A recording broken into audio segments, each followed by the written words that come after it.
어느 리스크가 지금 현 시점에 가장 큽니까? 송영길 거보다 김남국 게 더 크다고 보거든요. MG의 관점에서 한번 보라는 거예요. 네. 제일 싫어하는 게 그들이 회견이고 2022년 그 선거 그 투표 얼마 앞두고 갑자기 대량을 샀다가 바로 한 달 만에 또 다시 대량 매각을 했단 말이에요. 그래서 이상한 거래가 된 거 아니에요? 라고 한다면 이건 돈 세탁 아니야 이거 이렇게 되는 거지. 민변호사 국회의원 그거 가지고 마련할 수 있는 액수는 아니잖아. 자기 거라고 한다면 투자에 성공한 거 아니에요. 투자의 규제잖아. 앵벌이 하듯이 후원 좀 해달라. 그 후원해 준 사람들 누구냐면 월 200, 300 받는 사람들이에요. 그게 말이 됩니까?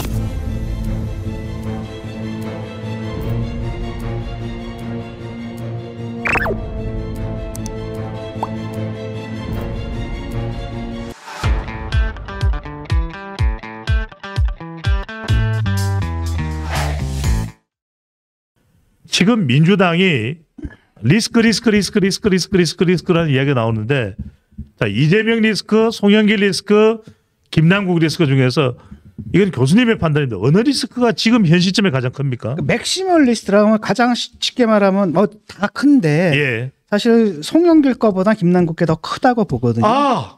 왜냐하면 이게 정치적 임팩트라는 것은 왜냐하면 MG의 관점에서 한번 보라는 거예요. MG의 관점에서 보면 일단 이거 위선이죠. 제일 싫어하는 게 그들이 위선이고 이번에 뭐 MG 세대 절반이 이번에 윤석열을 찍었던 것도 바로 그것 때문에 찍은 거 아니에요. 또 한 번 드러난 거란 말이죠. 그 다음에 또 다른 한편은 우리 MG들도 알아요. 자기들 처지가. 우리가 오죽한 코인에 몰빵하겠느냐.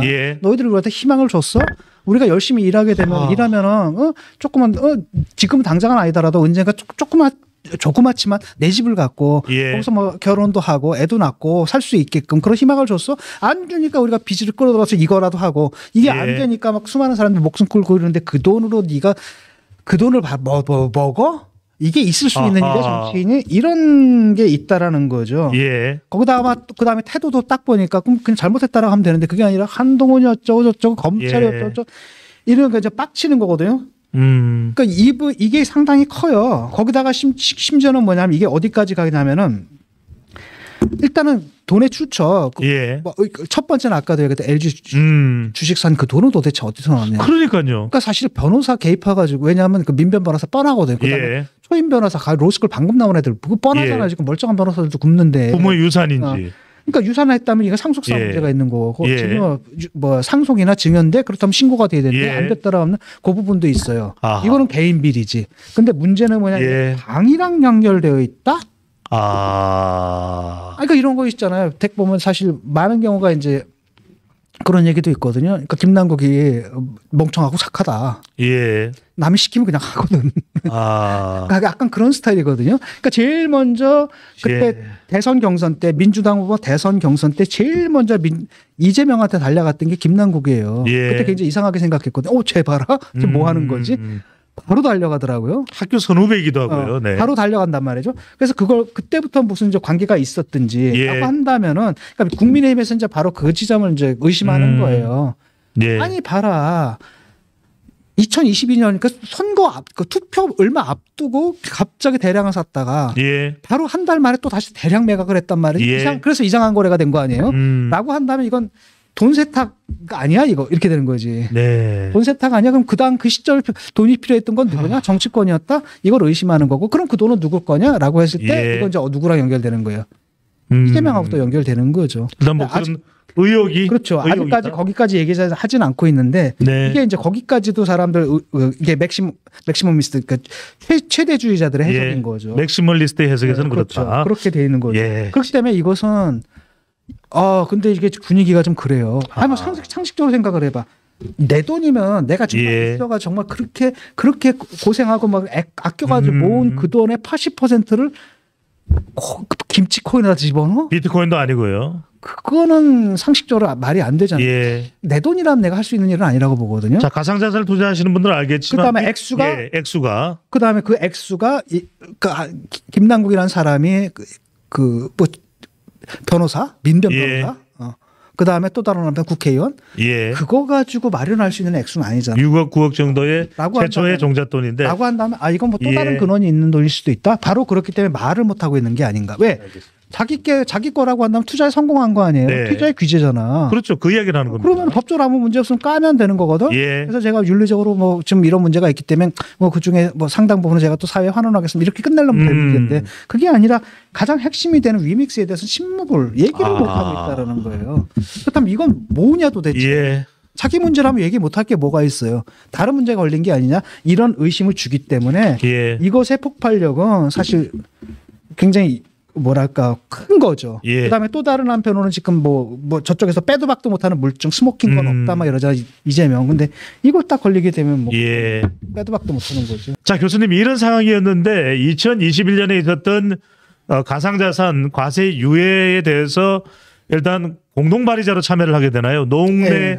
의원이 대표 발의한 이 과세 유예안에 대해서 공동 발의를 했는데 이때는 일단 불참을 합니다. 표결에는. 그런데 2022년에는 이번에 이 가상자산의 과세를 2년 더 유예하는 법안에는 찬성을 하고 통과를 시키게 됩니다. 자, 그렇다면 적어도 가상자산을 보유하고 있던 그 시점이기 때문에 표결이라도 참석을 하지 않았더라면 그래도 그 부분에 뭐 이해 충돌이 됐던 어쨌든 도덕적인 윤리적인 차원이든 김남국 의원의 이 국회의원으로서의 자격에 대해서는 책임을 묻는 부분들도 좀 덜 할 텐데 왜 그랬을까요?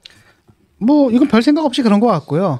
이것은 사실은 그 국민권익위원회에서 이제 충돌의 여지가 있다라고 얘기를 했잖아요. 예. 딱 거기까지거든요. 그렇다고 해서 이걸 갖다 이해충돌방지법 위반이다라고 해서 법으로 네. 그 규정할 수 있는 그건 아닌가. 예. 법으로 일단 위법이다 또는 불법이다라고 얘기할 수 있는 단계는 아니라고 봐요. 예. 그래서 일단은 이것은 윤리적인 또는 정치 도의적인 예. 비난을 받아야 할 만한 소지가 있는 거다. 이렇게 정리하는 게 맞은 것 같아요. 예. 교수님 또 하나 있습니다. 오늘은 3차원으로 김남국 의원의 이 리스크, 코인 리스크인지 꼬인 리스크인지 집중 대해부를 하고 있습니다. 바로 한해전입니다. 2021년 한해전 2020년 11월인가 12월인가 이해충돌 방지 법안이 더불어민주당에서 나옵니다. 이때는 공동대표 발의에 참여를 하게 되나요? 네, 근데 예. 그거는 사실 별 의미 없어요. 그러니까 왜냐하면 여기에는 이제 그때 여야 사람들이 다 참여했거든요. 예. 그러니까 쉽게 말하면 내가 그걸 잡고 있는데 내가 예. 막 나서서 다른 사람들은 안 하는데 내가 막 주동이 돼가지고 뭘 해서 그 득을 내가 봤다라고 한다. 예. 그건 문제가 되겠지만 남들이 발언할 때 이름을 올리고 그냥 산반한 거. 이거는 사실 그거 법률 위반이라고 하기에는 예. 과도해요. 본인의 이익과 그렇죠. 직접적으로 연결됐다고 자기가 보기에는 그러니까 도의적으로 자기가 할 때는 회피를 했어야 되는 거죠. 자, 그렇다면 이건 어떨까요? 자, 국민의힘 조수진 의원이 재산 신고를 누락했을 때 물론 김남국 의원과는 조금 차원과 성격은 다르긴 합니다. 하지만 그 시점에 조수진 의원이 이 채권과 관련이 됐던가요? 이런저런 이유로 누락하게 됐던 이유를 소명을 했던 해명을 했던 관련된 내용에 대해 김남국 의원은 입법 취지를 생각하더라도 재산 공개의 입법 취지를 생각하더라도 조수진 의원은 잘못되고 또 잘못된 행동이다. 라고 그렇게 그럼 강력하게 질타를 했는데 그건 어떻게 보셔야 될까요? 그런 기준을 자기한테 들이대면 됩니다. 아하. 생각을 해봐요. 지금 신고한 게 지금 요번 올해 15억이잖아요. 예. 근데 이쪽은 한때 보유했던 게 얼마예요? 60억? 많은 경우에 87억까지요. 그러면 대부분의 자산을 은닉했다는 얘기잖아요. 예. 그러니까 가상화폐가 왜냐하면 우리가 계속 주장을 했던 게 문제는 뭐냐면 이것이 불법한 용도로 사용될 수 있다. 지금은 재산을 은닉을 하거나 예. 아니면 뇌물을 받는 뇌물을 받는 은밀한 통로로 사용되고 가상자산이 그렇다는 거죠. 그렇죠. 네. 이게 계속 문제가 됐던 부분이 예. 있는데 그걸 갖다 북한하고도 관련이 있다는 이야기가 활용하는 나왔습니다. 놈이 네. 남한테 그렇게 얘기를 했던 사람이 그렇게 얘기하면 되나? 아하. 그러니까 이런 것들이 이제 위선이고 내로남불이죠. 예. 이제 뭐 조만대장경 나왔듯이 국만대장경도 나온다 막 이런 얘기가 있더라고요. 옛날에 했던 말들 보면은 처신 또 코스프레 논란 이 부분은 어떻게 보십니까? 아니면 그거는 뭐 두 가지거든요. 예. 만약에 김남국이 자산가였다. 라고 난 큰 문제 없다고 봐요. 법률적으로. 도덕적으로 비난받을 수는 있죠. 좀 전에 얘기했던 그런 부분. 예. 아니 뭐 겉으로는 엄청나게 검소한 척하고 근데 엄청난 자산가였네. 네. 아니면 애초에 그 자산가라는 사실을 밝히고 나서 검소하면 누가 뭐라 그래. 그다음에 가가지고 앵벌이 하듯이 뭐 후원 좀 해달라. 예. 그 후원해준 사람들 누구냐면 월 200, 300 받는 사람들이에요.